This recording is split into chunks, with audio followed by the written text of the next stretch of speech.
Donald Trump acaba de anunciar uma nova leva de tarifas contra os produtos de vários países, incluindo os do Brasil.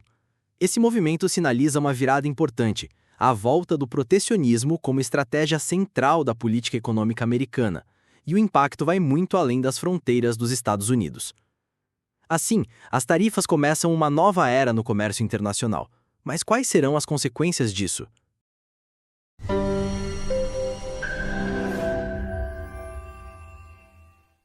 Uma tarifa é só um imposto de importação, ou seja, os produtos de outros países vão ser taxados ao entrarem na alfândega. Praticamente todos os países do mundo têm algum tipo de tarifa. No caso dos Estados Unidos, com algumas exceções, os bens de qualquer outro país vão ser taxados ad valorem quando entrar na alfândega americana. Ad valorem é uma expressão em latim que quer dizer sobre o valor, ou seja, o imposto de importação vai ser cobrado com base no preço do produto, e não no tamanho, no peso ou qualquer outro critério. Um exemplo simples: se um produto custa $100 e a tarifa é de 10% ad valorem, o preço final vai ser $110. E assim sucessivamente. Nas suas declarações, Trump menciona constantemente o déficit comercial que os Estados Unidos têm com outros países. Um déficit comercial acontece quando um país importa mais do que ele exporta. Simplificando, as pessoas dos Estados Unidos compram mais bens do exterior do que vendem para fora.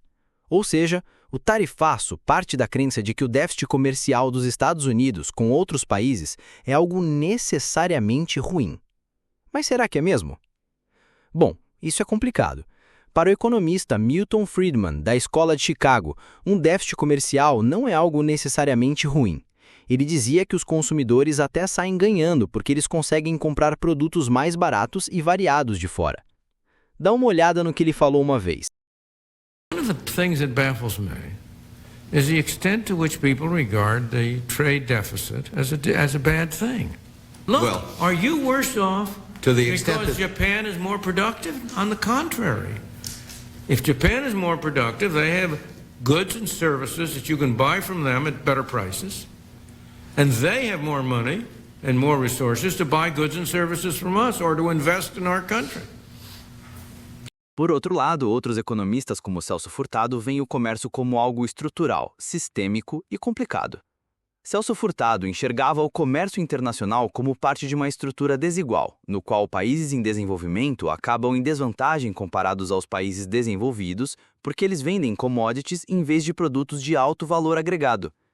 O raciocínio era mais ou menos o seguinte: os países em desenvolvimento se especializam na exportação de bens primários e frequentemente enfrentam uma queda no seu poder de compra em razão da oscilação do preço internacional desses produtos. Isso significa que, com o tempo, os países em desenvolvimento precisam exportar cada vez maiores quantidades de seus produtos para adquirir a mesma quantidade de bens industrializados, o que dificulta o desenvolvimento econômico.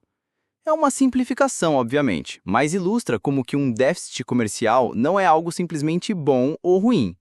Bom, de qualquer forma, essa não é a primeira vez que os Estados Unidos implementam tarifas altas. Em 1930, a Lei Smoot-Hawley elevou tarifas a níveis históricos, em razão do lobbying de vários setores, incluindo o agrícola. Dá uma olhada como em 1930, a média da porcentagem de tarifas subiu para 60%. Qual foi o resultado? Retaliação de outros países e uma queda considerável no comércio internacional, e o agravamento da Grande Depressão. Só para se ter uma ideia, é estimado que as exportações norte-americanas caíram por volta de 28% a 32%. Hoje, economistas temem um efeito parecido. Dados do Conference Board, uma organização formada por mais de 2.000 empresas americanas, já sugerem um recuo da economia norte-americana. Segundo o Instituto, apesar de uma forte recuperação nos preços das ações, isso não foi suficiente para compensar os impactos negativos da fraca confiança do consumidor. Enquanto isso, Trump pressiona o Jerome Powell, o presidente da Reserva Federal, o Banco Central americano, para abaixar juros, mesmo com todos os indicadores apontando para uma manutenção da inflação e não uma queda. Trump chegou a dar um tapa em Powell quando estavam juntos. Dá uma olhada. Well, I'd love him to lower interest rates. E o Brasil? Bom, Trump decidiu aplicar uma tarifa de 50% ad valorem sobre os produtos brasileiros, a mais alta até agora nessa nova onda. Mas mesmo com as tarifas anteriores de 10%, as exportações brasileiras já foram afetadas consideravelmente. Por exemplo, a venda de carne bovina para os Estados Unidos caiu 60% desde abril desse ano. Além disso, a Associação Brasileira das Indústrias Exportadoras de Carne avalia que o Brasil poderia perder US$ 1 bilhão em vendas para os Estados Unidos com a sobretaxa de 50%. E só para se ter uma ideia, cerca de 12% das exportações brasileiras têm como destinos os Estados Unidos, o que equivale a aproximadamente US$ 20 bilhões no primeiro semestre de 2025. Por outro lado, a revista The Economist argumentou recentemente que, mesmo antes das isenções, o impacto das tarifas parece ser limitado. De qualquer forma, há boas notícias. O Brasil já conseguiu isentar alguns produtos do tarifaço, como os aviões da Embraer, querosene e petróleo. No total, os Estados Unidos deixaram de fora 694 produtos, segundo cálculos da Câmara Americana de Comércio para o Brasil. Os itens isentos da nova tarifa representam 43,4% do total de 42,3 bilhões de dólares exportados pelo Brasil pelos Estados Unidos, de acordo com a análise da entidade.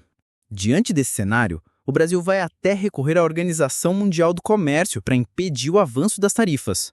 A OMC foi criada em 1995 para justamente evitar obstáculos desnecessários ao comércio internacional como este. Seus membros, incluindo o Brasil, podem usá-la para desafiar medidas que vão contra o livre comércio, como se fosse uma ação no judiciário. Mas esse sistema está travado há anos, ironicamente, por ação dos próprios Estados Unidos, então fica difícil imaginar uma resposta multilateral eficaz. De qualquer forma, o Brasil pode usar esse contexto como uma oportunidade para diversificar destinos de exportação, reduzir dependência dos Estados Unidos e reforçar parcerias estratégicas com a Europa, China e a América Latina. Mas e você, o que acha? Será que o Brasil vai conseguir se adaptar bem? O que você acha que o Brasil deve fazer nessa disputa?